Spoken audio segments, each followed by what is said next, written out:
Yeah, do a little announcement music. Thank you. Welcome, everybody.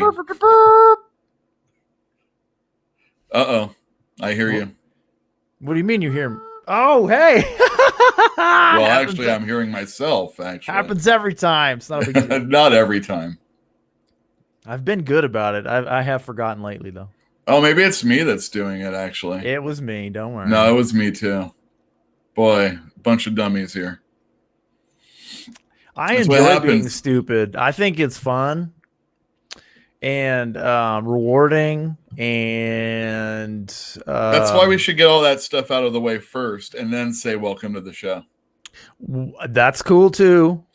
I don't know what you're talking about, though. I'm not that bright. I aren't that bright. Not bright enough to play games.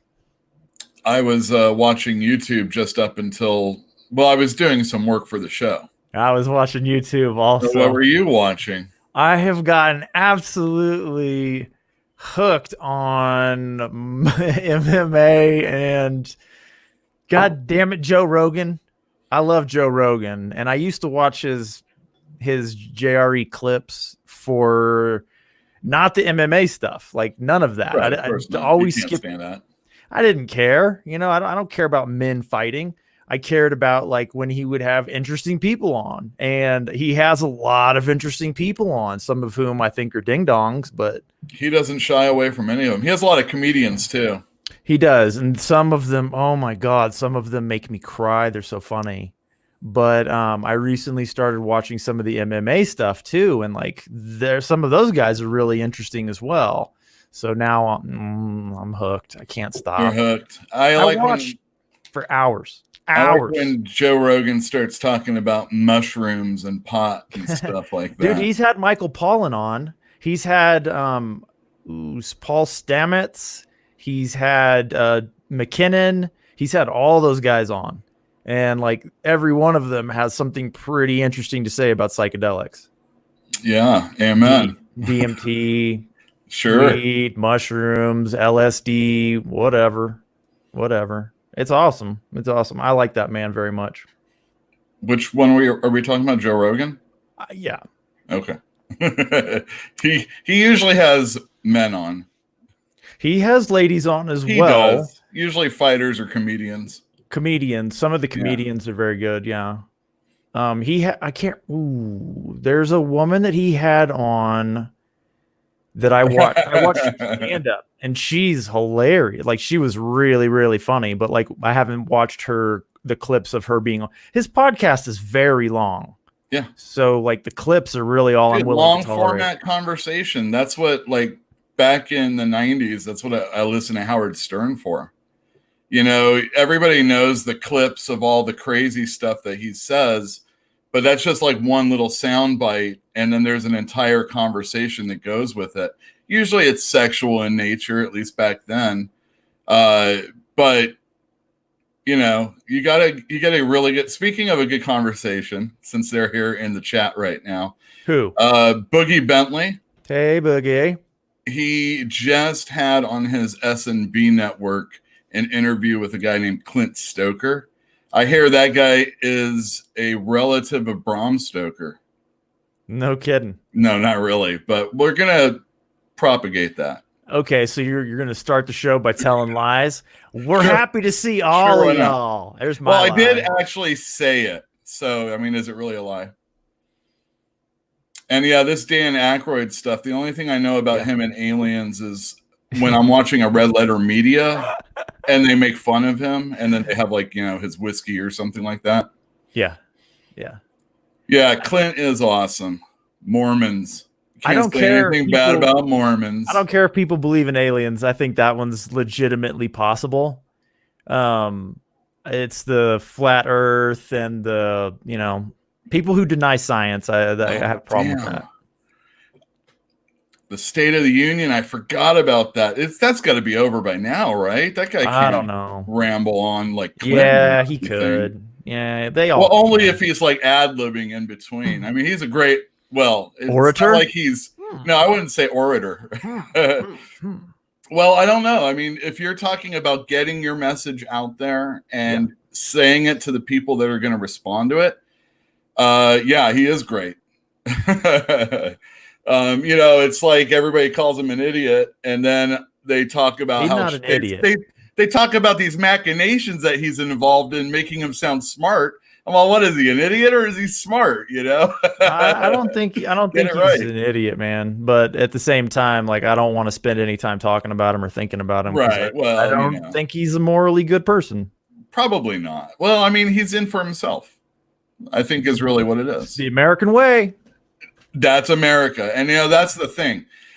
That is, if you're upset, and I think it's any president, actually. If you are upset with your president, you really need to reflect on how you look at America and decide how you feel about that, because it probably isn't the person in charge. I think all of them are afraid to be progressive in any like positive way, because they get voted in, so they can get voted out. So they don't want to do anything that'll risk their popularity. It's a popularity contest. Well, yeah, and that's the thing, even as they're leaving, let's say, a second term. Yeah. You're still not trying. I mean, this is the one thing about Trump. He might just do it. You're trying to like build up the party, as you're leaving out, as you're getting out, and, build up the kitty, get some money in there. I don't know if he'd do that. If you piss him off, I'm leaving. I don't care. Speaking of, the store is moving. I'm leaving. I don't care. We had blunt transition. Let me just tell you, the store had the two beginning sale days, February 1st and February 2nd. It is going to go on all month long. Oh. We had a really good turnout. It was excellent. Good.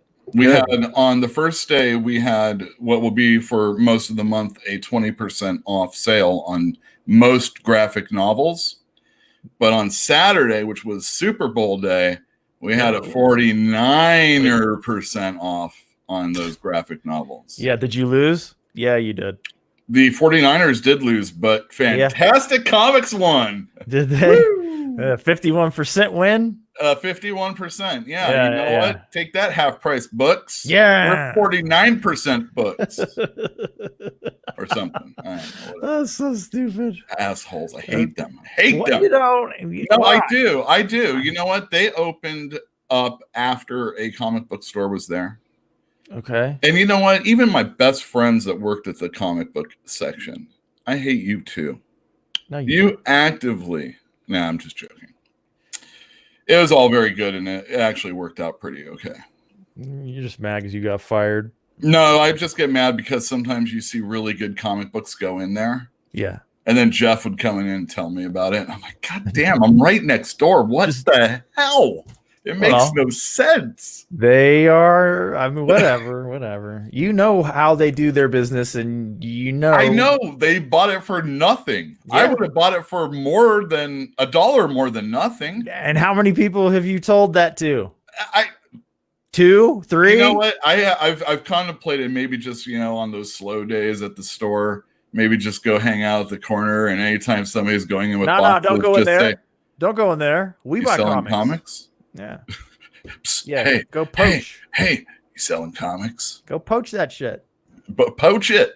Yeah. Say, I'll hand out a flyer and say, you're a fucking moron for selling comics at half-price books when there's a comic store right next door. No.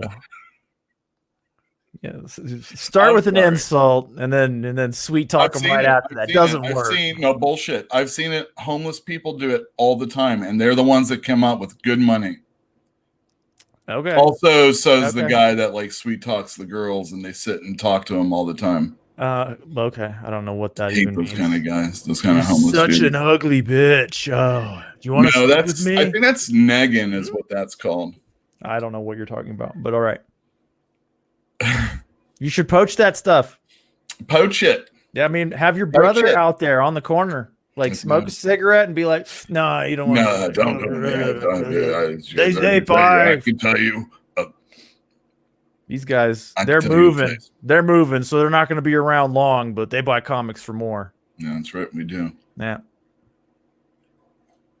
Got to get them in Just there, man. comics. Hey, look at my mug. Rob Liefeld was right. Giant size X-Men. Although I will say this, that's Dave Cockrum. Well, Gil Kane does the cover. I don't know who that is. And Gil Kane, he's possibly a comics god, you know? Nah, whatever. Nobody's here for comic books. He's up there. I would say potentially you're thinking about him when you're talking about a Mount Rushmore for comic book artists. Are they making that? No, they do this all the time. What, Mount Rushmores? No, I mean, well, no. They're like, who's on the the NBA Mount Rushmore? Who? Put their money where their mouth is and start carving. Who is on? All right, let me try and make ATN understand this. And hi, Corey. See, a lot like a Republican. ATN needs to know that he has a gay sibling before he cares about them as gay individuals. I think it helps.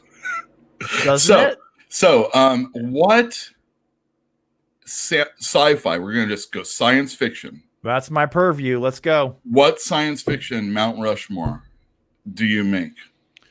For me or for the people? Well, you're the one telling me. Ray Bradbury.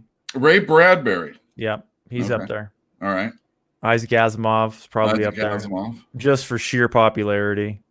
Maybe Arthur C. Clarke. He's pretty popular. I mean, but do you go modern or not? Because you can't really go modern with Mount Rushmore. It's like the test of time, right? It's the people who have survived into the future. Like, people still care. Frank Herbert probably over Heinlein, because people don't care about Heinlein anymore. But they do care about that Herbert. free love day sometime again. We'll become hippies again or something. That is not why he was famous. Just saying. I mean, that's a great book, but that's not why he was famous. A Stranger in a Strange Land isn't like the number one important. I mean, like, have you read it? No, yeah, I've read it. It's not the most important sci-fi book of all time by any measure. For Heinlein, maybe. Yeah, maybe. That's all I'm saying. He doesn't go on Mount Rushmore. How many people are on Mount Rushmore? 4, I do believe. Yeah, that's exactly what I thought. So Heinlein doesn't go on. He doesn't beat out Arthur Herbert. C. Clarke does. Yeah. Yeah. You don't go for... Kubrick. Get out of here. These guys aren't really up there for... you know how I feel about sci-fi writing sometimes. These guys aren't up there for art, right?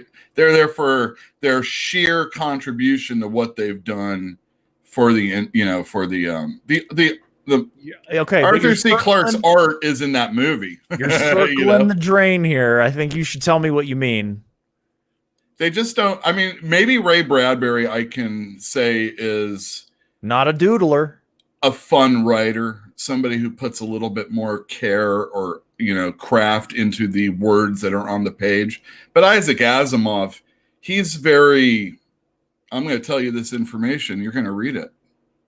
He's not really going for, he's not going to do, you're not in a Steven Spielberg movie when you're, in fact, didn't Steven Spielberg do I, Robot, which is an Asimov? I don't know. You're taking Spielberg, who is all about tugging on those heartstrings. He's playing the violin and whatnot. Okay. What about? And then you have Asimov, who's just like this clinical kind of writer and telling you this story, and they're trying to mix it in a movie, and it just doesn't work. Spielberg's contribution should, I mean, just go ahead and stop thinking about Spielberg after Close Encounters, right? Bruha's in the chat. Hey, Bruha. I said hi. Oh, you did all right. Oh, you don't even let you didn't. Well, I was kind of. That's talking. fine. No problem. No problem. I like to try and fill the dead air. There's no such thing. We're supposed to have a conversation. It's not dead air, right? Yeah. And I don't think that you care about science fiction. So really and truly, it's like me talking about comic books. You shouldn't do it. Well, right? Am I right? I don't. I usually make top 10 lists. I mean, it's a little easier than top 10 is so easy. Top 4, hard. Top All right, one? top Impossible. five. Impossible. It can't be impossible. It is. It is. It is. Please. Okay, who's the number one best comic drawer or tracer of all time? Well, Who? you're talking about different categories, so Fine. The best drawer of all time. I'll have to get back to you on that. Says one person. Your opinion, dude. Your opinion. I would like, all right, so what's hey, the you know, consensus? since we're on this conversation, let me keep it with comic books, but still talk about that. I saw a tweet where, and it was one of those Twitter handles like, let's talk something or blah, blah, blah, something, you know, some organization that has that title in it. Anyway, they were asking who people thought were the best Wonder Woman artists ever. And a lot of people were saying only people that, you know, worked on Wonder Woman the last 10 years, you know, maybe the last 15 years. Maybe it's all they know. That's all they know. Yeah. I mean, they're pretty much, I mean, they're dilettantes. Ultimately, dilettantes. The first thing you think is, that's the first thing I wonder when I hear, Nicola Scott, that's the best Wonder Woman artist. I'm like, Nicola Scott did a great job. She did a job for a certain length of time. It came out on time. You know, there's a lot of good things to say about it. But if I'm going to say the best ever, I'm going to... Ever means include everything. Yeah, right? you got to be educated to make that. It's like voting in a democracy, right? None of us should be allowed to do it because we don't know what we're voting about. Right. So who is the best Wonder Woman? You got to know all the Wonder Woman. You can't just know the last 10 years. Well, you hope, but I mean, that's the thing, you know. Nobody can stop you. Nobody can stop you from posting on YouTube your opinion about the best ever of this thing or that thing, and you don't know anything. I didn't want to get hoity-toity and respond, but I did definitely read people that responded, and then the first thing I thought was, I wonder how old those people are. 12. Are those people my age? Because you don't think that anybody young, which is not true because I've seen it a number of times where people get into something and then they go farther back. They spelunk, if you will. They feel that, I've experienced all I can from everything that I'm seeing today.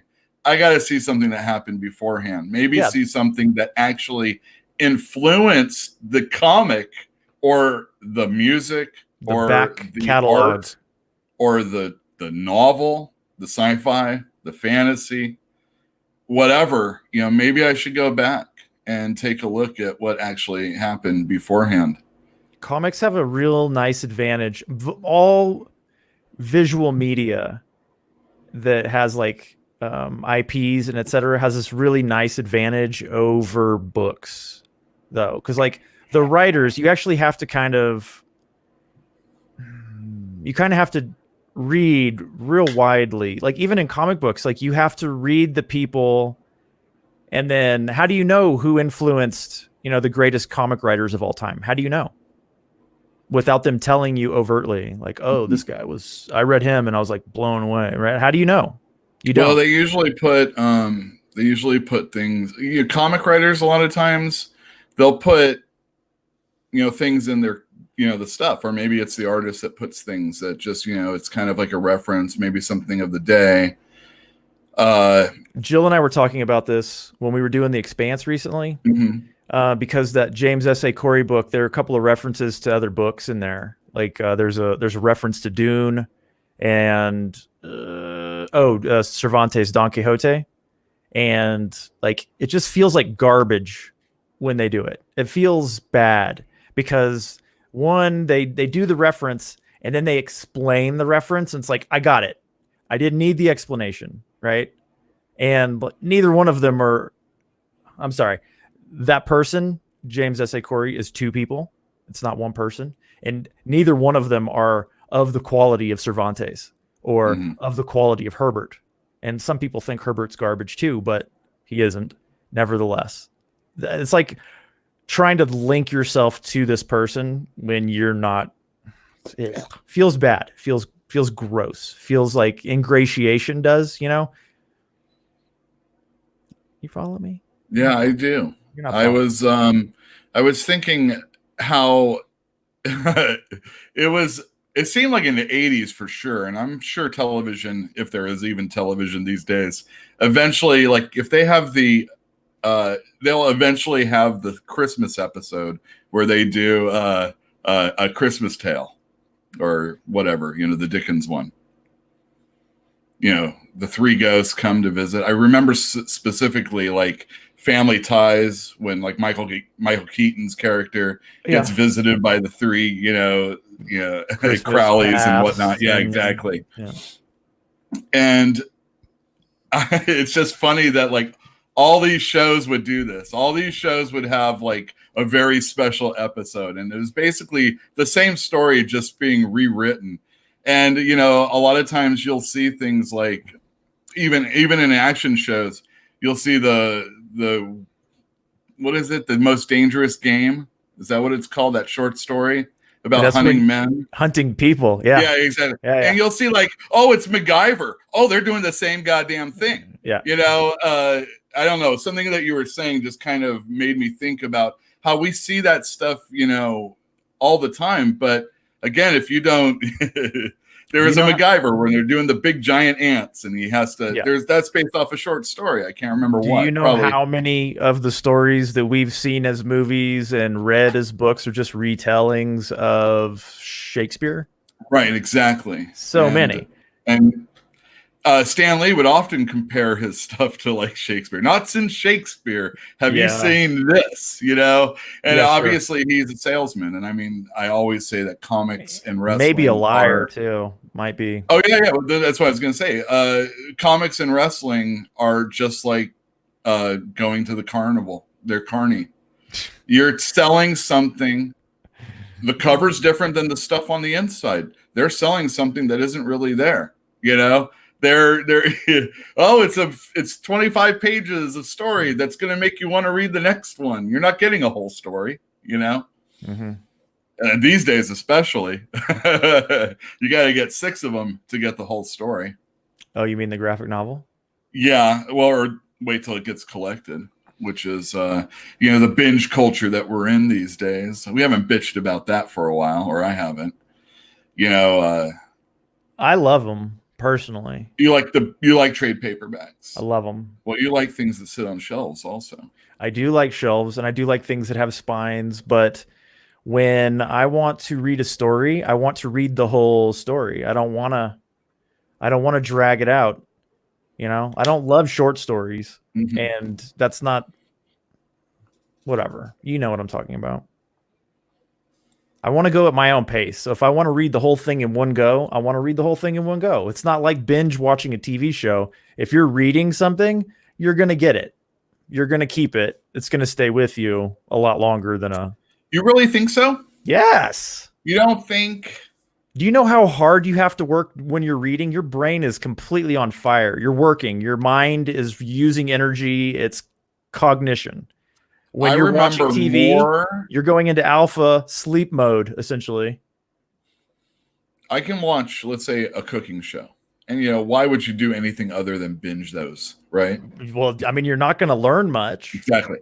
But why would you not binge Love Boat episodes if you had a chance? But the thing is that... candy, man. That's just candy. But I consume that candy one night a week. Okay. And I remember way more Love Boat episodes or Heart to Heart. I was a TV kid.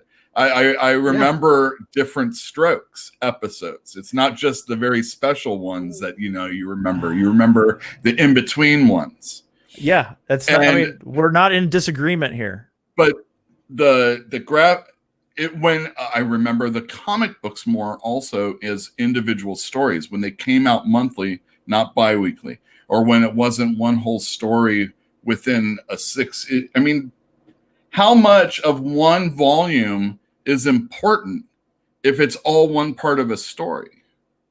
How many times do you see a movie and you're like, that 10 minutes, it didn't need to be there? It wouldn't matter if it was all memorable, right? They write comic books to be a memorable cliffhanger so that you'll read the next episode. Yeah, but if it's in a book, you don't even need a cliffhanger. Yeah. But they haven't started designing the stories to be graphic novels yet, have they? They haven't. What was that again? Like when you comic books are planned as comic books. They're not planned as graphic novels. I think that's starting to change, and it will probably be the norm in the future. No, actually, it's pretty much been the practice for most most of the books that the companies put out, that a story, unless we're talking about something like a maxi series or something that you knew was only going to go on for like a couple years, the stories within the 6 issues are usually supposed to be like one long story, or 4 issues, one story. And they've been writing it that way for a long time now. That's why. And yet, how many times have you complained to me that you didn't need that 3rd or 4th episode? That's what I'm saying. Because it's just filler. Yeah, exactly. It's filler. So we don't need take the filler out. So you don't need that book, is what I'm saying. That book, they're making, it's not going to last longer. You are not going to remember more of it. You are going to just have it sitting there, and you're going to say, oh, that was something I liked. And that's it. That's fine. That's fine. But I mean, like, I feel the same way about music. I don't buy albums unless I like the whole album. If I just want the song, I'll just download the song. Right. But if I want the album, I want a perfect album. I feel the same way about books. We are in a download world, of course. Yeah, but I buy stuff. If I like it, I buy it. I don't know. If I was really into a band, I'm going to force myself to like all their B-sides. Why? And their C-sides. Well, just choose better bands. Are you kidding me? No. All bands' B music is better than the radio. Well, they should be, at least. Have you ever bought a Journey album? Well, there's your problem right there. Journey has a greatest hits that's really greatest hits. Their albums are terrible. We don't play greatest hits in our store if I can help it. What does that have to do with anything? We don't play them. You're going to play. Fine. Look, all right. So, yeah, you know what? Hey, would you like to know what my favorite David Bowie album is? Go ahead. The Best of David Bowie, Volume 1. Okay, why? It's got all the hits, man. No, it doesn't. What do you mean? The best collection of David Bowie's music ever was from BMG, and it was a 2-disc thing, and it's amazing. Can't even do it down. Can't even boil it down to 1 disc. I mean, as far as favorite albums go, Ziggy Stardust is really good, but I prefer The Man Who Sold the World. Well, that's like almost all a B-side. The Man Who Sold the World? Yeah. It's a perfect album. That's like all one B-side, even the hit. Thank you, Nirvana. It's a perfect album. Yeah, all right, awesome. It's perfect. What? You're amused by something. I don't know what it is. I'm just, I don't know, David Bowie. He's interesting. He's amazing. He's amazing. You could go to my Yule Carter channel, and I did a David Bowie tribute with, well, Eugene helped me with it. It was my idea that I stole, but you don't know the person. So yeah, Rubble. Yeah. The Rubble. Yeah, exactly. I'm not a huge fan of that era of David Bowie, but it's better than the stuff that came after. You're saying the cross-dressing stuff was kind of like, It was performance art more than it was great music. The cool-looking David Bowie on Rolling Stone with the style cover, that's bad David Bowie. I don't know what you're talking about. Like Modern Love and stuff like that. The stuff from the 80s was a little rough. The stuff from the 70s, comeback, baby. The 70s was pretty good, but the 60s was really good. The early 70s, really good. Really but I good. want everybody to know that this the secret, the ATN's little secret he doesn't want everybody to know is he's actually a Tin Machine fan. I don't know if that's true. I don't know if I'm a Tin Machine fan because I haven't listened to Tin Machine. Really? You've never listened to Tin Machine? There was a song on the radio when I was younger, and I remember hearing it, but I don't remember if I liked it or if it was any good. Oh, I think it's because of Labyrinth that I'm not really that into David Bowie. Let me tell you about David Bowie. Yeah. When I was living in Colorado when they legalized marijuana. So I went to one of their legal marijuana dispensaries shortly after it had become legal, and it was packed, line out the door kind of a thing, right? Answer that question really quick. What about the Trent Reznor David Bowie? Hold on, that was like I'm Afraid of Americans and that stuff was like all that? right, but if I like the stuff from 1971 and he has 2 albums that year and that's my favorite, I think it makes a lot of sense that I wouldn't like that better, right? Sure. It's good, but it's better than some of the stuff from the 80s, like the album Low. I don't know. There's some bad ones in there. He wasn't perfect by any measure. So you're getting high in Denver. I wasn't. I was just there to go to the store, right? Because I was working for somebody at the time who wouldn't have been happy with me getting high. Anyway, so I was at the store and I was talking to this woman who was selling me the stuff that I wasn't going to participate with, right? I wasn't going to do it. But anyway, there's a long line and she was having to wait to get to a register. And she was telling me that when she was younger, I like that image, by the way, she had watched certain scenes of Labyrinth so many times on VHS that they were no longer functioning on the magnetic tape. So like you'd play it and it would like just kind of black and fuzz out like it used to do when the tape had worn out, because they had gone back and watched David Bowie's crotch and then rewind and watch David Bowie's crotch and then rewind. Oh man, I love that woman. She was great. She was the best. David Bowie. Labyrinth. It was all right. Labyrinth is pretty good. I like Jim Henson stuff. But yeah. I love David Bowie. I like him. I think he's great. I got the Smells Bad pop vinyl for Jill. What's that guy's name in that Labyrinth movie? Ludlow or something like that. Lobo, blue, smells bad. No, that's all I remember. That and Sir Didymus or something like that. Is that right? I don't know. The little rat on a dog or something like that. Oh, Hoggle. There you go. I remember Hoggle. The character, but I don't. You know what I think about trivia? Wait, you finished all that Colorado story? I just want to make sure. Yeah. Okay. I'm done. What was the upshot of that? She was hilarious. That woman was hilarious. She was hilarious. She liked David Bowie's crotch, man. I had a friend who really liked David Bowie a lot. She had cigarette butts that he stamped out on the stage. I guess his mother really smoked some cigarettes. Well, he died for it. Sure did. Yeah. I don't know, man. He did quit smoking, but it was a little late, I think, for him. Yeah. Oh, man. I really hope I did. I haven't seen that. Sequential Geeks, that thing. I have not seen that sequential. But has anybody gone back and watched The Dark Crystal lately? Because, woo. No, but old Saturday Night Live would have Henson and Oz stuff, if I'm not mistaken. Maybe Oz was later, but I remember singing with people and stuff. They had a mountain, and I don't remember what they were called. It doesn't matter. It's early stuff. Or before my time, I think.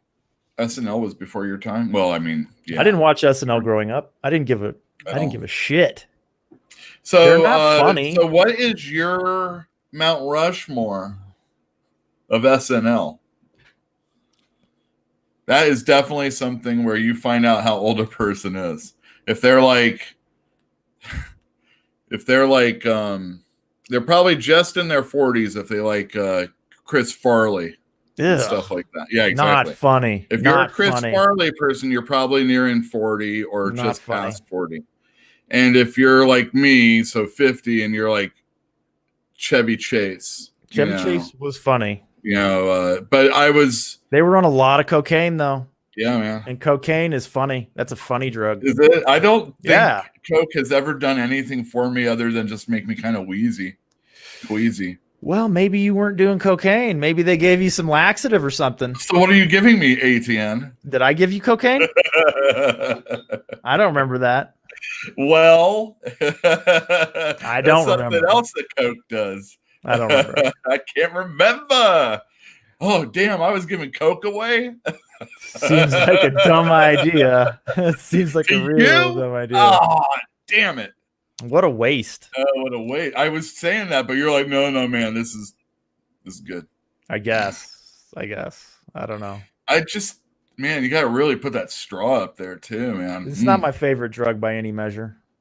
Oh, yeah. You want to talk about your favorite drug? Not really. Remember, this is not for kids. Never was. Despite the colorful background, never was. Hey, man, the Unimind. You know what I mean? I don't. It's the collective conscious of people. I believe that, like, when a team, like, I guess all of San Francisco fell asleep and their Unimind just kind of like sunk into the ocean, and Kansas City's just went, and everybody just like willed that to happen. I mean, those guys on the field probably had something to do with it also, but come on. When like that free throw shooter that can't make a shot gets up and nails 2 at the most critical time, and everybody's like, please.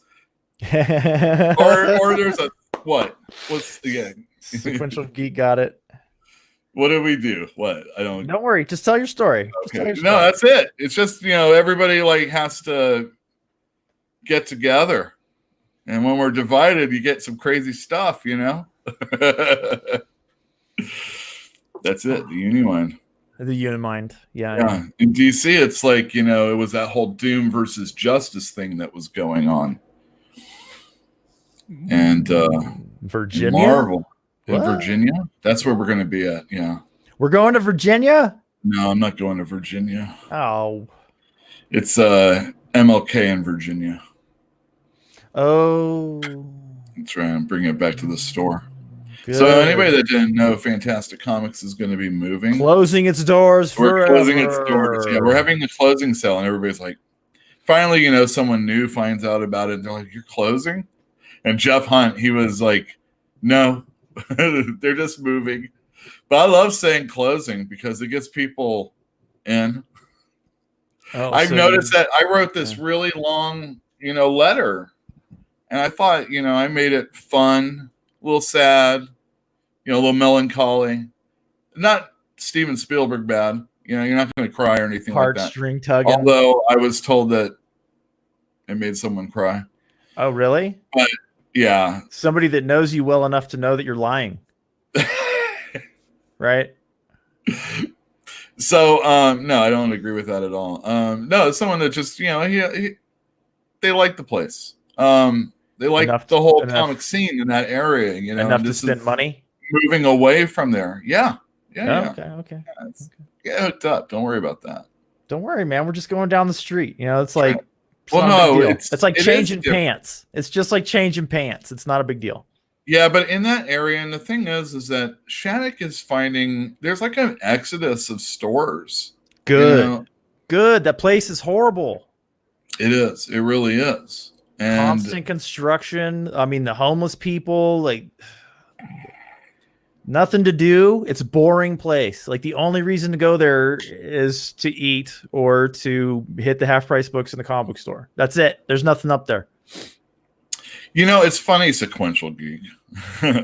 I was thinking about it. I'm not sure. There was the comic store before was Comic Relief, and they would use a word balloon, and it would say Comic Relief in there.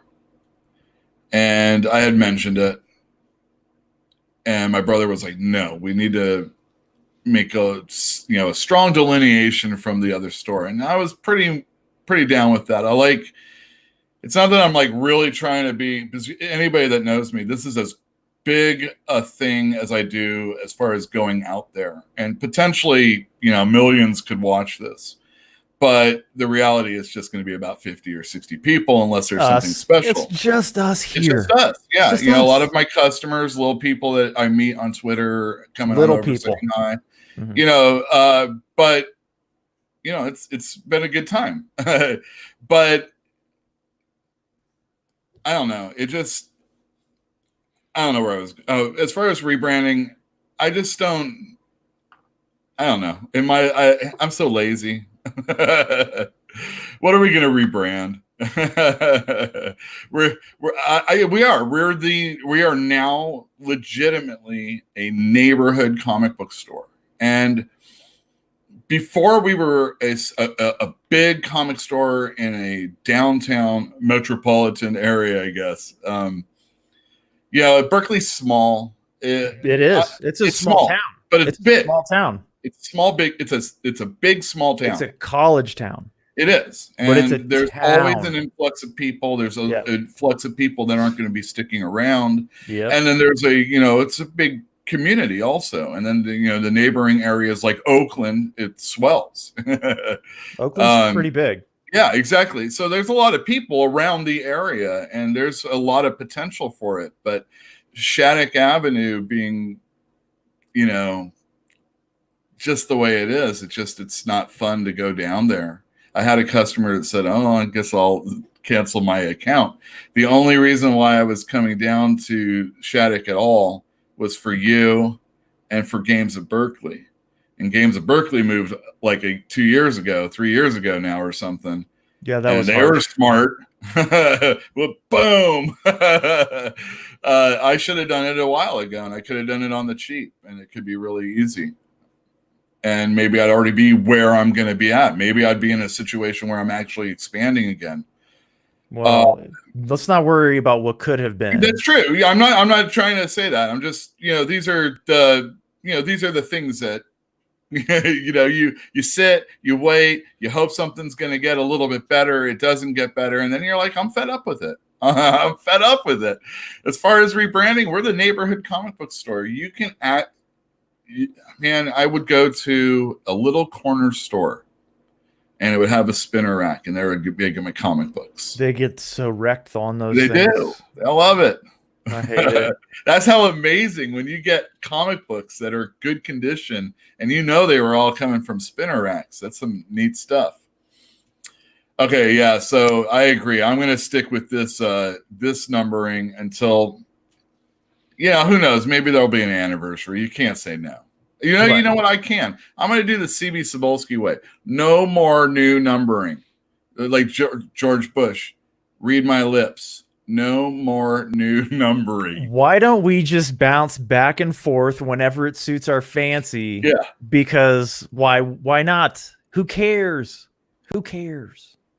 Really? I mean, how many videos do we have on YouTube now? Got a lot. I mean, we have to. So we're bound to be getting close to 200, right?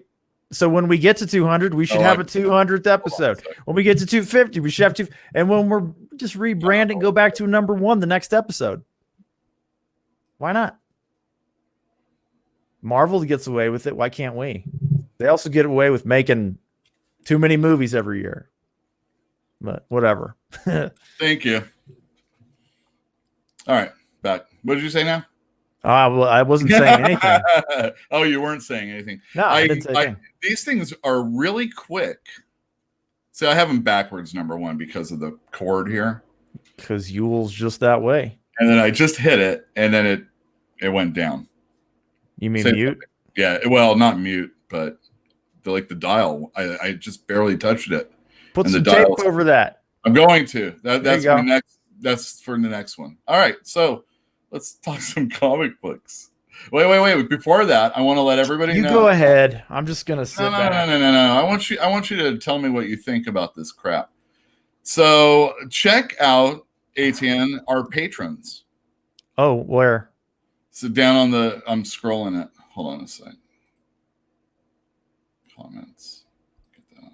Okay. 1, 2, 3, 4, 5, and 6. Yeah. Awesome. Yeah, we added 3 new patrons. Thank you, everybody, for your generosity, as it says. Yeah, that's awesome. Yeah. And if you're a former customer and you live far away and you're not getting your comic book fill any other way than this, think about visiting our Patreon page. Hey, so question, what do you do for your patrons?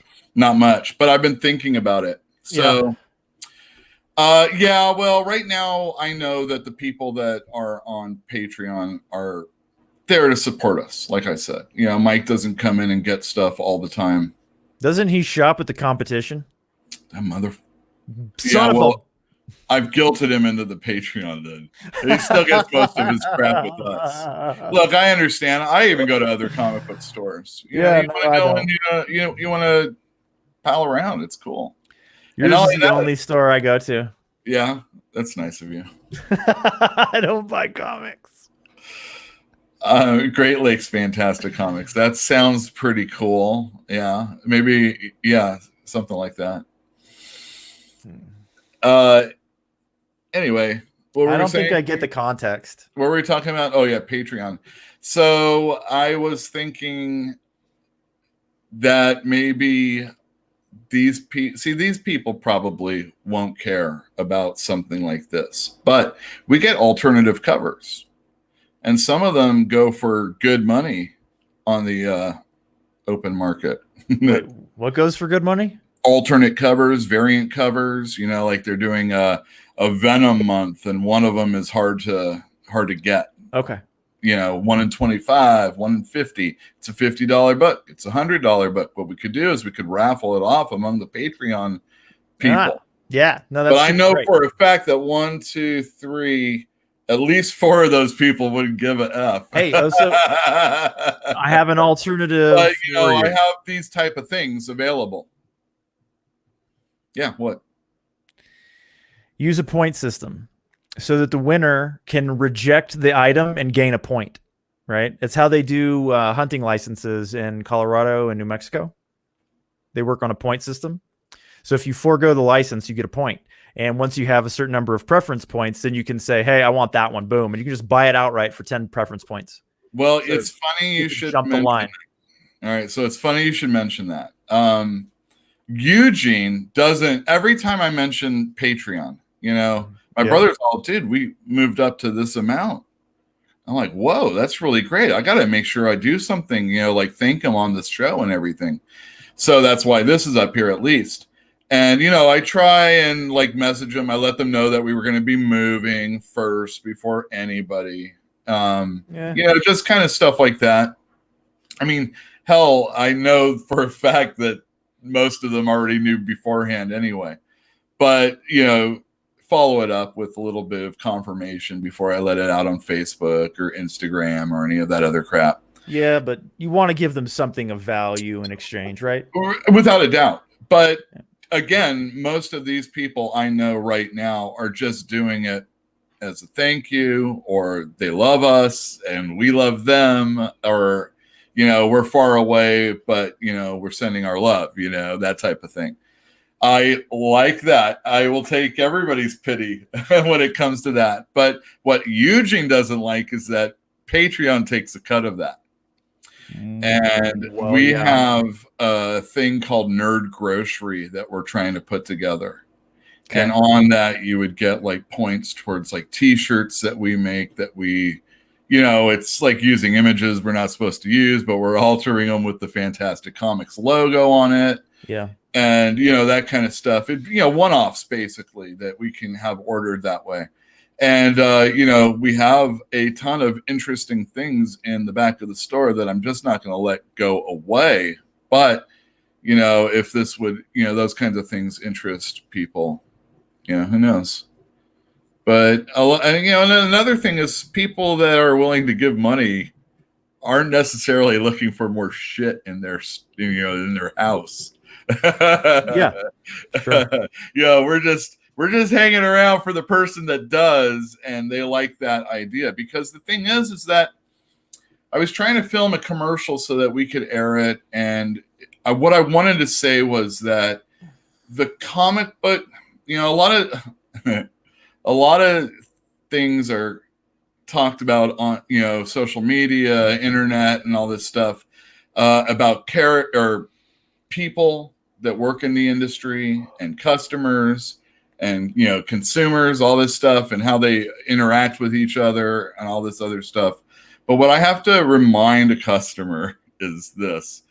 If you want a comic store to exist, what you need to do is to go in and buy a comic book. And it's fine if you don't want to go to the store that's just down the street, or you don't want to visit every single one. Who does? Sometimes it's easier to just do things online, but I'm sure those people care about your dollar just as much as I do. But if you want that store to stay alive, you got to just go on in and buy something. Even when I didn't have a job, but I was getting Obama money, it was great. Obama money. Oh my God. He won't ever take that away.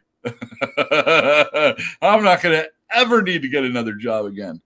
Hell, I opened the store on Obama money. Did you know? A lot of my checks went to, funding the store, getting out to, open it before, we were actually open, all that stuff. We need to get something to do something. Obama money. Thanks, Obama. Thank you, Obama. I'm getting a little teary. Oh, he was such a generous president. Yeah, he sure was. Gave. He did. Anyway, you just got to keep the store alive, and the contract, whether it is sealed or not, signed or not, the unwritten contract is that you go in as a customer and you buy something when you can. And I understand comic books, build up, but if you don't like it, just give it to someone else. Just encourage them to sell them back, like half price stuff. When you're done, just bring it back and we'll buy it for nothing. We'll see. The thing is that people don't read them immediately. That's the other part. Read the book. Just buy one. Don't buy 5 if you can't handle it. Just get the one. If you can't handle it. I'd say the onus there is on the creator to make a book that people can't not read. Yeah. Make a book so, I need to read it. I have to read. I want to read it. I'm waiting for it. And as soon as I get it, I take it home and read it. Like roasted chicken, Oh, let's see what. All right, I'm looking at. Oh, wait, these guys are talking. Okay, good. They're talking. Jeffrey's talking about. They're not talking to you. Good, thank goodness. I don't know. Neither am I. I'm out of here. If anybody wants to know why I have my brother, are you getting your tea? Is that what it is? No, but I should. Okay, why don't you get your tea, and I'm going to start sharing screen. Bye. Bye. So let me see.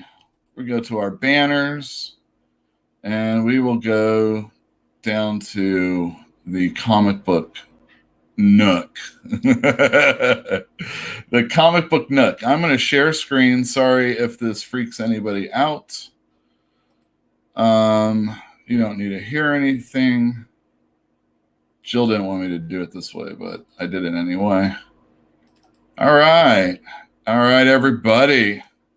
I took a few pictures with my cell phone. This is not one of them. I actually downloaded it from the internet. This is Amazing Spider-Man Daily Bugle. It's written by Matt Johnson. That's M-A-T. And I think the guy's name is Mark Chater. I don't know who the other people are. I don't really hold on. So there was a Daily Bugle that I loved, and it came out many, many years ago, 1996. And I recommend you hunt this down. It is a 3-issue black and white Marvel comic book. It is black and white, and it's a Marvel comic book. All the way through, it's black and white.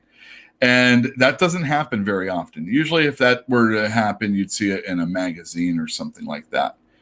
Anyhow, it's written by Paul Grist. Paul Grist is an indie writer. He's well known for, if he is even well known, for this comic called Jack Staff, and something else I can't think of the name of. Oh, Kane, that's what it was, who's like a private eye.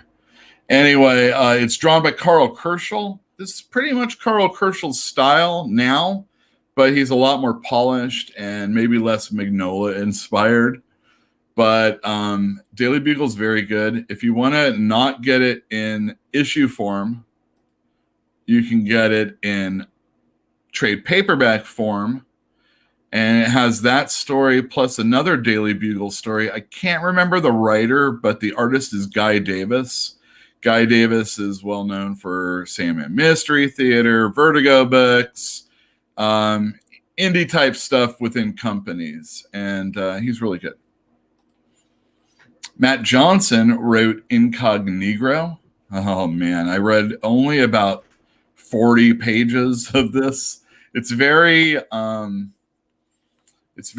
I personally get a little claustrophobic reading this, and I don't know what it is necessarily is, but in Incognegro, what we're doing is we're following a gentleman who is a journalist who is getting to the heart of this whole hanging Negroes in like the 1950s.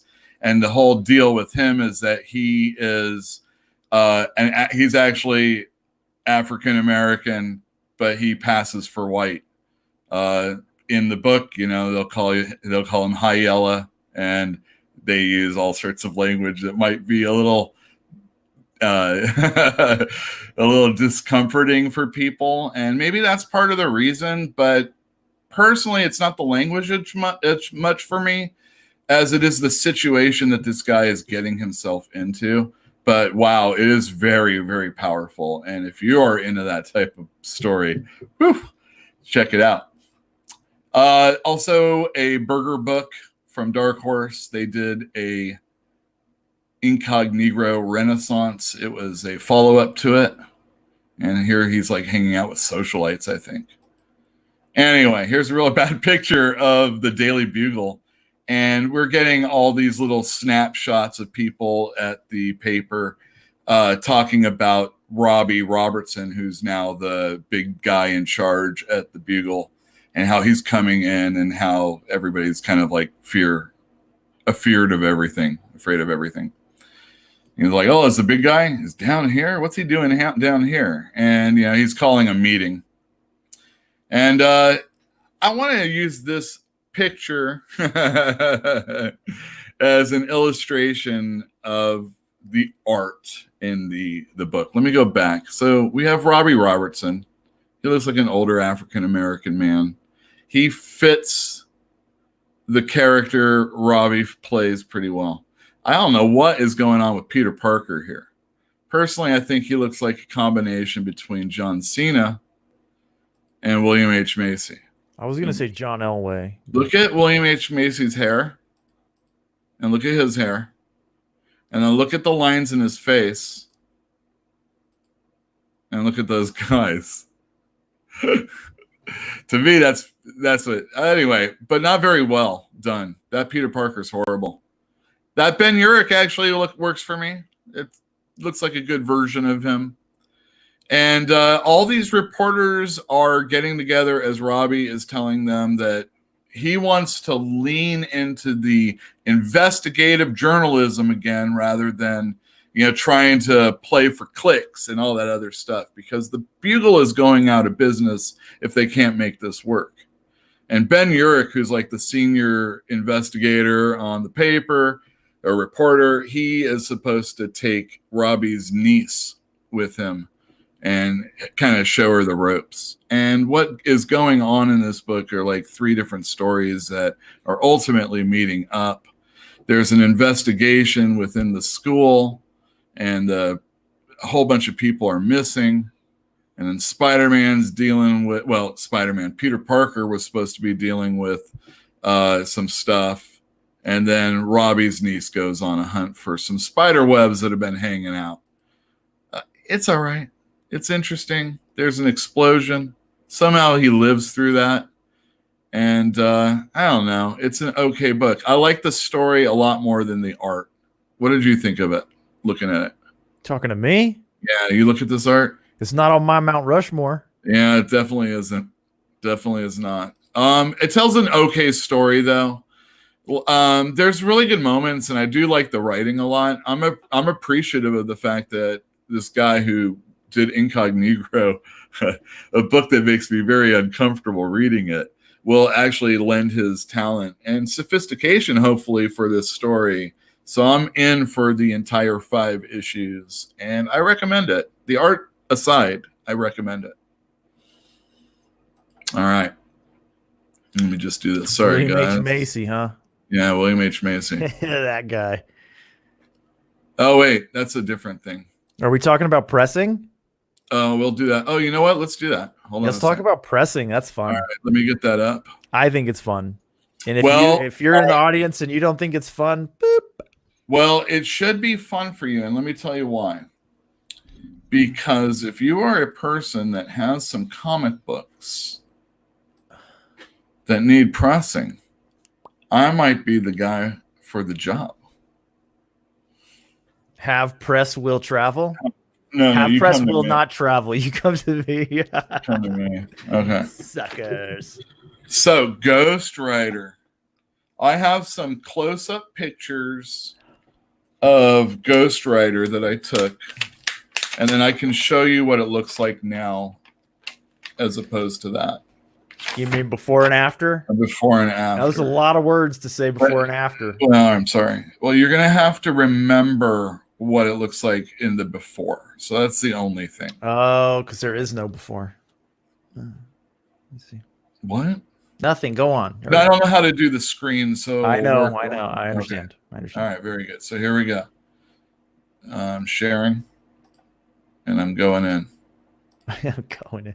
Going in. Deep into the computer. All right. So where it says 20 cents, I want you to pay attention to that line right there. Yeah, I see it. All right. Very good. And down here, what I want you to look at is his boot. You see how the light catches those? A little bit. Yeah. Well, that's the stuff that pressing really helps out a lot. Here you can see it again. Yeah. All right. And here you can see it again by the motorcycle. A little crinkly. Yeah, a little crinkly. There by the tire, you can really see that. Yeah, that's a good one. So that should be a good one. There might be some color breaking, so you got to realize that. This is Gil Kane, by the way, who did the cover. Look down by the cross. Look at that. You can see those. Mount Rushmore, Gil Kane? At least talking about it, yeah. Yeah. Now I see these lines down in the corner. All you can do is soften that up. You can't really fix that. That's fine. But you can make the corners tighter. And then look up here by Ghost and the S and the R, and then over here in the black area. Yeah. And I don't know why I did it again. And then the back, you can actually see it. See where the blue cross is? Or blue arrow, I mean. Yeah. And then I have a lot more close up. I think the bottom is worse. That's very obvious, yeah. That's very obvious. Okay. So you can remember all this, right? Yeah, sure. All right, sure. You can remember that. Of course you I can. remember that. Yeah, I'm a genius. Let me just do this. All right. We're going to try our best to get this up. So look in the... It was in the M. Yeah, first, I just want you to... Yeah, I can see it. I can see it. Look by the motorcycle as best you can. Let me see if I can get to it. It's definitely not the easiest thing to... But let me get this. Let me see how light. See how you don't see those presses on it anymore? No, you're right. I don't. That's good. Here. That's some good glare. It is truly flat. No, you're supposed to see. Yeah, exactly. It's truly flat. All right, so let me go on the back. And the thing is, there's still going to be this here, this rip. Nothing you can do about that. Nothing you can do about that. So it was by the blue arrow, if I remember correctly. Yeah. And where your left hand is. Yeah, we'll get to that. So a little bit of a wave at the top, but yeah, it looks flat. Yeah, I see that in the middle. Yeah, it's a little bit. And then you want right here. Yeah. Oh yeah. Nice. Let me get it flat on so you can see it. Great pain. Yep. No, it looks good. Nice. All right. I like that. That's a good press. I am not personally comfortable. I have not gotten to the point where I am comfortable with dealing with spine issues. Yeah. Because I don't know, I've loosened the staples, I feel. And maybe I haven't, but what happens a lot of times, it feels like you're just You're just not helping it along. Or you're helping it along is really what you you're mean doing. entropy. You're helping entropy along. Exactly. Yeah. All right, let me put that away. Oh, damn it. I was going to do a joke. Shit. Well, they usually go over like lead balloons, so... let me get this last one out of this box because I wanted to make sure I brought it and it came, so that it was, remember that comic book Oh, that you guys... darn, I dropped it. You remember that book you had for sale that had the holes punched in it? Yes. How tempted were you to put it inside of a 3-ring binder? That would have been the best. Not very. Okay. Hilarious. Here we have, let me go back to sharing a screen. All right, here we go. Oh, let's just keep going. Who are those ugly redheaded children? Go. So here we have New Mutants. This was a very nice copy. But I think you can see a little bit in the upper right what I'm trying to point out. Not really. Yeah, not really. And then Too over far here. away. Yeah. So on the left, you can see a color break right there by the TM. It's pretty small, but yeah. It is small. So, you're not going to fix that. And overall, I thought it was a really nice looking book. It just needed a little sharpening up. And like I said, those color breaks, there's not much you can do about them. Nah. Now the back. You can see on the spine, the back I do. is pretty rolled. And we'll get in there a second. So look at that chip down by the, what kind of plane is that? Do you know? No idea. American? American? Mustang? Like if it's American, it's probably a Mustang. So there's your roll. And then there's that yellow there. I tried, but I think it's on there. The yellow? Yeah. What is it? Oh, yeah. There's a really good picture of what it looked like, the Ghost Rider. This is the past tense Ghost Rider. Yeah. Well, what is that yellow? Is that sticker residue? I don't know what the hell that is. It looks like sticker residue. I don't know. You know what? It might, because I have definitely had old ass bags that were like sticky on the inside of it. And that could easily be that. People change your bags. Well, more than that. So here's your most egregious error. If you look by the staple, you can see an indentation. And then, of course, you can see the roll that happened on the spine. Why did the roll happen? Was that just stacking comics? Probably. Yeah, stacking. Don't stack your comics on top of each other. And if you got to, crisscross them. Back and forth, back and forth them. All right. Stop and sharing. And going back to me. All right. So again, I didn't screw this up on the front. But I did notice, I don't think I'm going to be able to pick it up because it's so slight. Yeah. By Richter's head, there's a little bit of kind of... Who's Richter? This guy right here. You can see it. If you look by his head, so you see the circle on the bottom? You see the circle on the top, right above it? Yeah, I do. It's right at the top of it. It's a little ding. I don't see anything. And you can't see it. It's only because I know it's there. Okay. It's only because I know it's there. I'm like, shh, don't tell anybody. Yeah, exactly. Just don't tell anybody and it's fine. All right, so we're looking by the fighter. Sorry. It's Windows. Blurry. Yeah, I know. Okay. Focus. Yeah. I think it's time to get you a better webcam. Well, I'm making the fat Patreon money now. So that's what you should do with that money. Well, I will be doing that. So we're looking for that chip in the back. And as you can see, it kind of flattened it out. I can't, though. But you can't see it. That's what I'm saying. Well, I mean... Here, let's look at it this way. Part of that is definitely DPI. I don't know, man. It's a little blurry. I'm sorry. Fine. That's the right. truth. All right, here's the spine. Remember how it was indented? Yeah.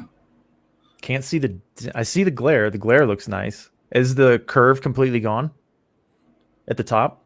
I think it is. Let me see the glare on the top then, yeah? Let me see a little bit of that glare action. I don't know how to make it work. You're very close. Yeah, you're real close. You're other way. The other way. This is very lame. You're right. I give up. Looks good, man. Looks nice Nice and glary. But the important thing is that, see, the yellow in here is still there. Yeah. But as you go to that staple, Uh-huh. and I know the camera isn't the greatest, but as you go to that staple, you don't see that line, that indentation in it. Right. And the this here, right in here, is not as bulbous as it was before. Bulbous. What a weird word, right? Yeah, it's a good word. Everybody likes it. Bulbous bouffant. All right, let's go back to you and me. Hey, buddy. Hey. All right. So, going back to that conversation that we were having. The past? That we were having about not only Mount Rushmore, but people saying that Wonder Woman was such a great artist. Wonder Woman is not a great artist. All the great artists that were on Wonder Woman, and most of the people saying it was people of today. The greatest of all time was somebody from today. Yeah. I remember when the Arctic Monkeys were considered a better band from England than the Beatles. And you're like, who the hell are the Arctic Monkeys? They're obviously not better, right? They can't be. They can't be. They cannot possibly be. All right. So I had a customer who comes in weekly and he sells comic books to us. And sometimes he just gives us stuff. And he gave me a Marvel Fanfare 21 and Fantastic Four number 252. You have seen that cover before. Prove it. It's this one right here. Boom. No. Let me take our brand off so you can see the 252. I see the 252.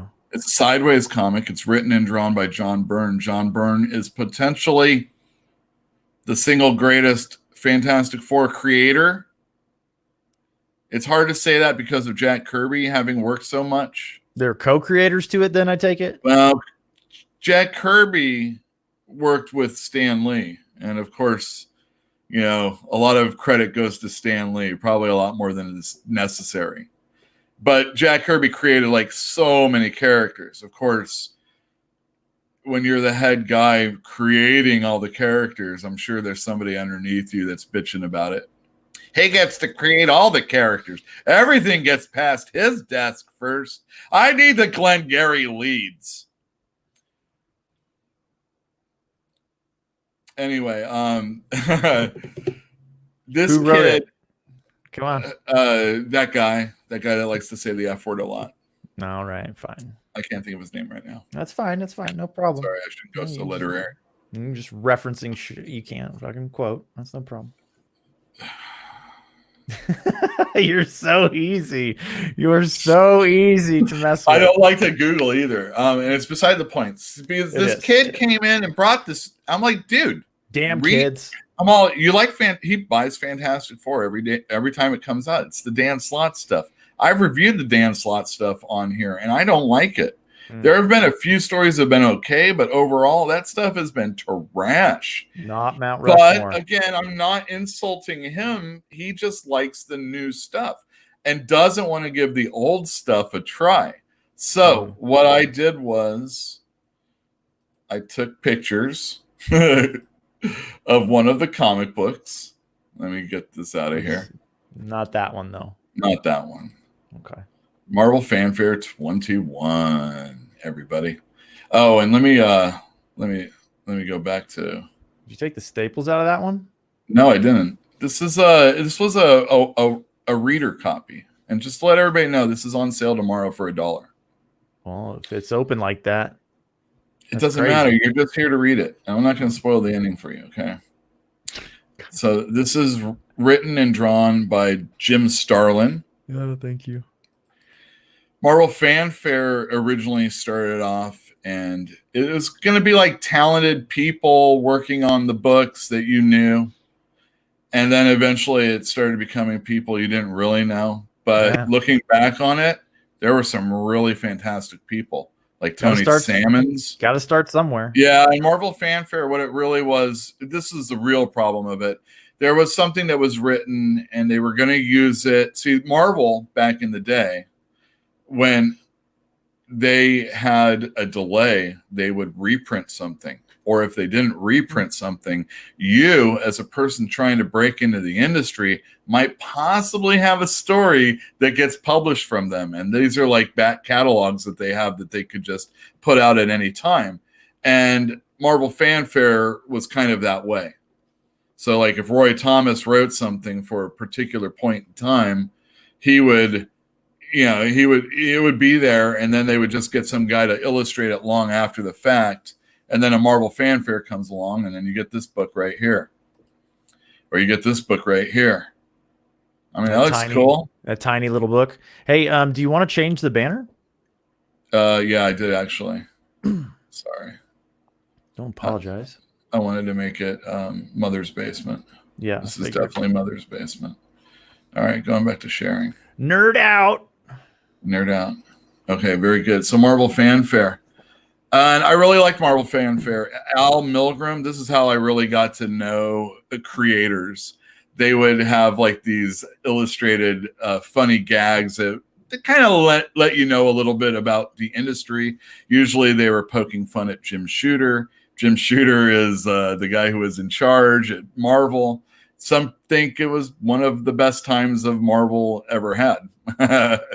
Who knows? What was that company he had? He had Valiant. That was Valiant, but he did something after Valiant. After he got screwed out of Valiant, he went and did one called Defiant. Yes, with the cards. And let me tell you, Defiant and Valiant both started with Dave Lapham, and he's wonderful. He writes and draws Stray Bullets. And he did Harbinger, and then he did, that one with the cards. But I can't think of the name of it. I can't either. Right, I had a lot of them. I might have had the whole thing. I have the whole set. It's if you get all the cards, it creates the comic book. Yeah, sweet. It was a horrible, expensive comic book. Yeah, so horribly expensive. Right at the start, there's a little bit of a detriment to the story as far as picking up and reading it if you are a consumer of comic books this day. It's a part 2, and I don't have part 1. But you know what? All that information on this page right here is going to get you caught up, because that's what they do. That's nice. And you have a really cool little scene, montage, if you will, of what happened. Basically, this guy Xandu is trying to take over the world, and he's doing it by making people brainless zombies. And as you can see in this picture, things getting knocked out of a building. And the thing about him controlling people, he can only control. We're all zombies, but only one person at a time can he control. So who does he choose to control? The Hulk. Oh. So this issue is one big long fight between the Hulk and the Thing. Yeah. Meanwhile, Xandu and Doctor Strange are having a sorcerer conflagration. What is that called? A sorcery off? Sorcery off, yeah. They're magic offing. Yeah. Cool. The Thing is trying everything he can to fight the Hulk. As we know, the madder Hulk gets, the stronger he gets. So the Thing's trying to do things like keep distance from him, but of course that doesn't work. That make Hulk mad. That makes Hulk mad, and he's all. But the Thing is realizing that since he's entranced right here, he realizes the Hulk isn't hulking out, so to speak. Yeah, he's just a real strong brute that is kind of a little drunk, if you will, and in purple pants. And here's the Thing just laying it to the Hulk. Pow, pow. Where are the word balloons, man? Where are they? They don't need it. Bang, dude. Boom, pow. Oh, and another thing about this story, it's being narrated by the Thing. Okay. And you know how I normally don't like that. But there is a reason for it. And when you get to the end, you will find out. But of course, I'm not going to tell you why. Anyhow, the Thing is laying it to the Hulk still. But eventually the Hulk gets the upper hand. Big time. And I want everybody to know that this is not the only time that the Hulk and the Thing have fought. They fought in Fantastic Four number 12. Here they are. This is a classic cover. That is number nice. 112. Yeah, that's pretty good. Dark. Here's a Fantastic Four again. This is an Incredible Hulk one. Oh. Yeah, Dr. Doom is involved even. Who did that cover? I think this is a gentleman by the name of Jeff Purvis, Purves. And he didn't do a lot of comic book work, but his Incredible Hulk is underrated, and you probably want to put him on the Mount Rushmore of Hulk artists, but he's very, very good. Do you know who it reminds me of? Dave Sim. You know, I see that. He has a light line weight. Yeah. So there's this one. That's Jay Lee. That's going to turn out badly. You can tell. You know, this was not a good miniseries, but it looked fantastic. Popping out eyeballs and all sorts of growth. And then, oh my God, look, Jim Starlin, along with Bernie Wrightson, even did a Marvel graphic novel of the Hulk and the Thing. Bernie Wrightson. But Jim Starlin wrote it. Bernie Wrightson, in my opinion, belongs on Mount Rushmore. The only thing I would say is that there is a quantity of work that lacks when dealing with some of the great artists. Yeah, I get you. Do you know who Virgil Finlay is? No, I'm not familiar. He did comics probably a long time ago, but he also did a lot of illustration for horror, sci-fi, etc. And his stuff is amazing, but there's not a lot of it out there. It takes them a long time, you know, like these people who are master craftsmen. It takes them a long time. I mean, and we can't really, you know, hold people's feet to the fire to get stuff done. I mean, you just honestly, do when you do. Quality over quantity, in my opinion, every day. So, when last we saw Doctor Strange, he is now captured by Xandu. They still dressed to the nines. Yeah, still man, looking good. Well, and this dude does sit-ups too, this Xandu. And he's an older man, you can tell. Anyhow, the Thing is still fighting the Hulk. He's got a grand idea that he's going to collapse this one part of the area that won't, you know, feel the destruction quite so bad. So he collapses it, and then he was worried that he hurts the Hulk. Oh, so does he unbury him? He's like going to go and check him out, and then boom. So stupid. Dummy. Boom. Yeah, dummy. boom. He's not in the sewer anymore, dummy. He's all, don't go away, Rock Man. And then like Doctor Strange is like, hey, you got to get back here. I really need your help. And here he is. It's like, you know, telling him how, you know, the whole Ruby of domination, how this guy's like trying to be a part of it. And the Thing even suggests that this guy might possibly want to marry this Ruby. And he's like, you know, it is kind of like a marriage. So this is great for today. Everybody would love this. This is a perfect story. I don't get it. People, have you not seen people that like marry bridges and stuff like this? I thought you meant kind of like, oh, he loves that crystal. Well, if he loves it, why doesn't he marry it? Says, yeah, no. He's like, well, I didn't really think I was going to talk about this part, but it's interesting. And he's like, he wants it to join his soul with the essence of the Ruby of domination. And he's all, man, that sounds like a marriage. And how do you marry a bridge? Exactly. And then there's even this funny scene where the Thing needs to get in a cab and he forgets that the guy's a zombie.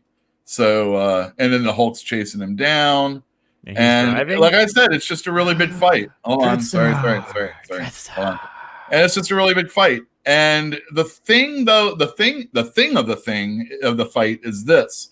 The Thing, Benjamin J. Grimm, has to try and figure out a way to get out of fighting the Hulk, to get to his, you know, he needs to save the world. We're all going to die here, you know, like zombies, you know, just be like vegetable zombies. And, you know, here he is trying to fight the strongest hero there is, even if he is being controlled. And it's a pretty good story. I like it. And, you know, I'm going to before I sell it for $1, he'll be first up. When we open the store tomorrow, I'm going to let the guy who gave us your customer, I'm going to let our customer have a chance back at this book so that he can know how it ends. Yeah, the right of first refusal, right? But he doesn't get 252 back because that's a great FF story. No. For those of you that don't know, Jim Starlin did Dreadstar. I do know that. I know you know. This is a comic book you've read. Uh-huh. The Marvel graphic novel, number 3. He also was instrumental in creating Thanos. This is the issue where Thanos is created. In the laboratory? Like, how did they make him? Invincible Iron Man number 55. I don't know really the well, I do know the origin. He's a god. Oh my god. And Warlock is another really awesome series that Jim Starlin worked on. It's very trippy. It's got like outer dude. That outfit. It's awesome. That outfit. This whole and Thanos plays a really big role. So if you think you've read Thanos, if you haven't read the Warlock books, you should check them out. And then there you go. That's that. Mm-hmm. I'm going to do this really quick. We're going to go through some comics that are coming out tomorrow. Oh, and well, let's go ahead and do this then. This is the comic book hook. Tomorrow is the first issue of a new Justice League story written by Robert Venditti with art by Doug Mahnke. I'm a big Mahnke fan. He does really good stuff, real powerful stuff. He wrote my favorite Action comics. I mean, he drew my favorite Action comics. If anybody knows, leave a comment down below if you know what book that is. Anyway, that's excellent. Oh, there's also an alternate cover. This is the one I chose for myself. It's Art Adams. I know it's shiny. Mylar. No, just plastic. Plastic. I'm glad you're there. Anyway, Art Adams. A lot of people like it. I definitely put one aside for my buddy. Can you believe it? There's another Conan miniseries, Battle for the Serpent Crown. It's written by Saladin Ahmed with art by Luke Ross. Luke Ross is, oh my God. What? Let's see. Conan's in Vegas? Oh, get out of here. What? Oh, they're going to think he works at the... yeah, they are. At the entrance. That should be humorous. Oh, I hope they collapse. Idiots. They're oversaturated. I saw a tweet today where someone was suggesting that, wow, it's a good thing they don't oversaturate Conan like they do the X-Men universe. And I'm like, you don't need nearly as much. Are you saying this for real? Well, I mean, you need less. You don't need as much Conan. Like, you oversaturate with Conan real fast. Yeah. I'll get there again. Captain America: The End comes out. This is the one shot. It's written and drawn by Eric Larson. Oh, yeah.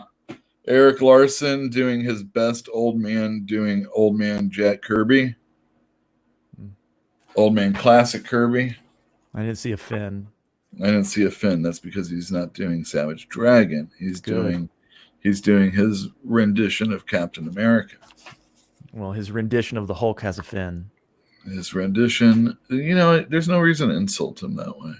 No, I think he's a thief. It's not very original, but it doesn't really matter. By the way, last week I talked about Protector coming out. I really, really enjoyed it. The artwork was engaging. I thought the story wasn't like super deep or anything like that, but it got us. I like the way the characters were portrayed, and I really enjoyed the action that happened in this. And I Instagrammed it on our Fantastic Comics account, a few of the pages, but there's just a real good movement going on. I'm going to cough. Mute yourself.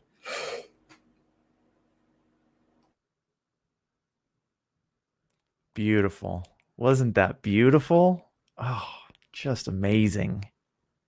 Now unmute yourself.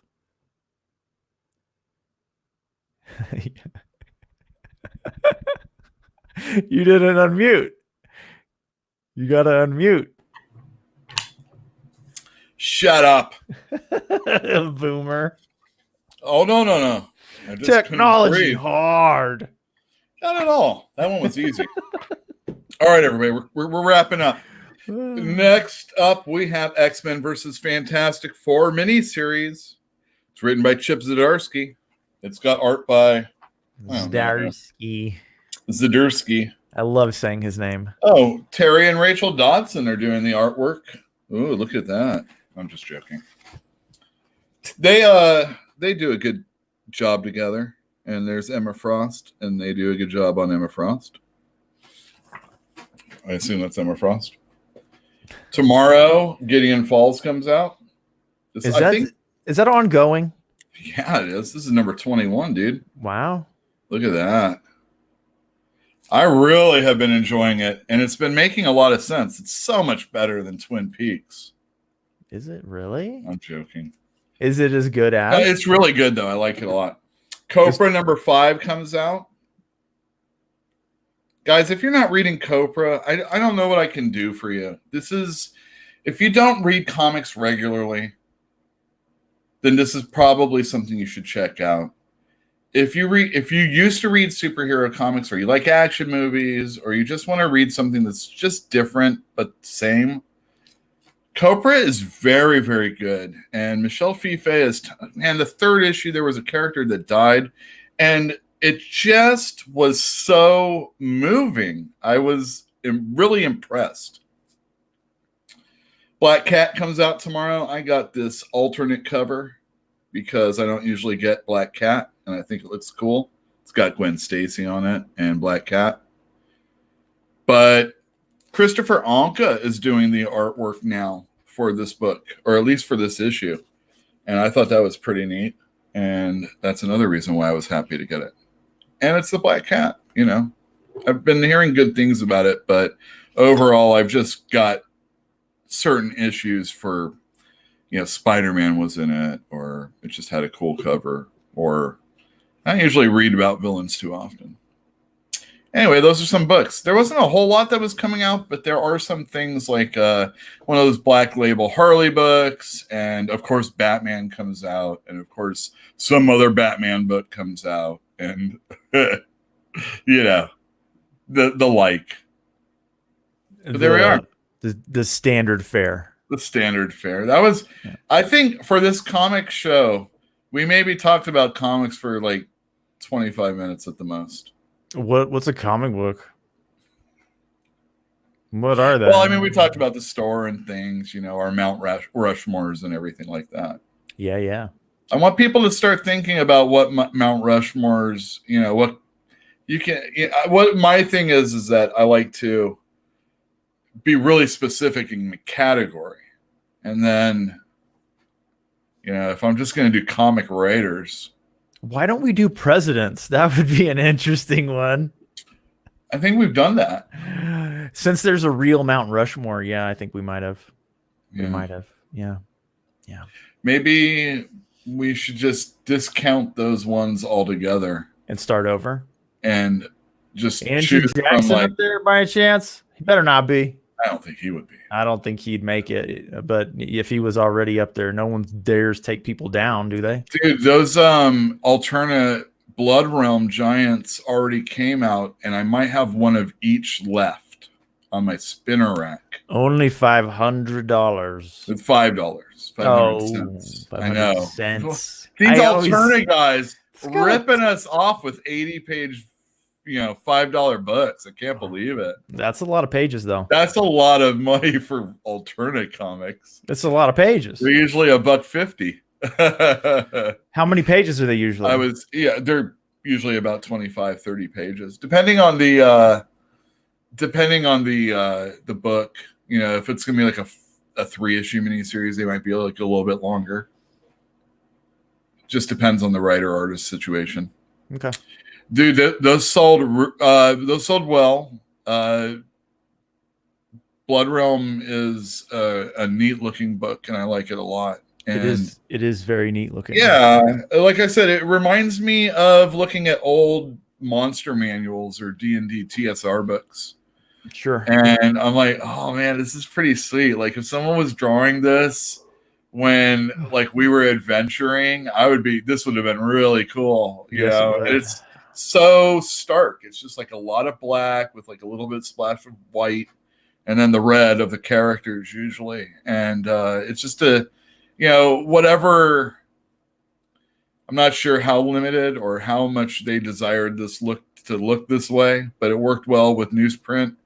And, you know, I'm not trying to disparage this person's talent, but they have a very good handle on what they're trying to accomplish. And, you know, it's kind of simplistic. You're like, man, anybody could do this, but I couldn't. No. It's cool. I like it. Yeah. There's been some really good alternative books as far as looks. I know that one that I read that I liked was Tinseltown, and there's going to be a sequel to that. And then Eden and a few other books looked really, really good. But, Gods and Glory, I think that's what it was called. That one's a neat looking book also, as far as Alterna is concerned. And they have a whole bunch of new stuff coming up. I'll be getting it. Okay, so you're going to carry Alterna at the new store? Yeah, sure. Why not? It's hardly a risk. You have to greatly eliminate, the fat, essentially. You have to trim down everything. Well, the thing is that they lend themselves to, just being around, and they kind of fill the space where I need it filled. And I think I won't go like crazy, but then I really only have about on a spinner rack, like one row really dedicated only to Alterna now. Do they have their own spinner? I don't know if they specifically do, but I bought a couple from Diamond, and those are the ones I use. And I have Marvel dollar comic books and some Image or DC dollar comic books. And then I also have Alterna $1.50 comic books on that rack. Yeah. And I like it because it's newsprint. It's exactly what I'm going to have, those spinner racks in my store, and I'm going to have Alterna comics in there because I might just start taking the $1 comic books and just putting them in there also, just so that it feels, like it used to be, at least a little bit. Besides, we're going to be the neighborhood comic book store. So, you're supposed to be neighborhoody. I don't know what that means. I don't either. I'm going to have coffee made, that's for sure. Coffee mate? Coffee made. Oh. I don't like coffee mate. No. I mean, I guess if you want like non-dairy. You've got nothing else. Yeah, go for it. Anyhow, thank you everybody for tuning into another episode of, what are we called? You're welcome. Fantastic Comics Presents. Is that our new call? That is our Fantastic Comics Presents, because it's about comics, and I wanted it to be in the title because we talked about how this whole everything is not telling you anything. Tell you much about what we do. Yeah. If we ever got to a situation where we were doing this a little bit more and we didn't want to just do comic books, maybe we could bring this whole everything back, and it would make sense if we were just having like different topics on that. Maybe. I mean, it still doesn't communicate. Even if we're doing a wide variety of topics, it doesn't communicate what we're doing other than variety, maybe. Everything. Oh, okay. Oh, yeah. I get it now. Well, again, we could also, it's dead. It's also killed, I mean, dead. It's dead. Dead. We could dig up its corpse and rebrand, put a weather vane in it and electrocute it back to life. Oh, I get it. Haha. But until then, everything's dead. Dead to me. Thank you. Yeah. Okay, number 2 next week. Number 3. Yeah, number 3. Hold on. Number 3. 3. Right, it's really hard to get this angle. And if you enjoyed what you saw, please hit the thumbs up. I'm going to release, because sometimes you're not looking when you hear funny shit. Right? I hope so. Yeah, and I'm going to try and grow it with the thumbs up things. I know I've joked about it in the past, but supposedly it makes a difference. So if you could do me that favor, please do so. Also, in the comments down below, let us know who is in your comic book Mount Rushmore. Artists, and then writers. Artist and writer. Don't tell me inkers. Don't tell me colorists. Tracers. Yeah, no, we'll get into that some other day. All right, you can do letterers also, but why would you though? why would you? Writer and artist. Let me know what your Mount Rushmore is in the comments down below, and I'll read it next week. Out loud? Yeah, we'll do it out loud. And maybe I don't know. I'll try and promote this somehow. Yeah. Yeah. It Good. Follow us on Instagram. Oh yeah, I don't have that thing up. Damn it. No, you don't. Don't worry. Oh, it's this one. Follow us on Facebook, Instagram, Twitter, and Patreon if you're willing to give us a couple bucks. It will help us with the camera thing. It'll help Bugle get a nicer camera so you can see what he's doing. Yeah, that's it. Anyway, thanks everybody. See you later. Good night. Night.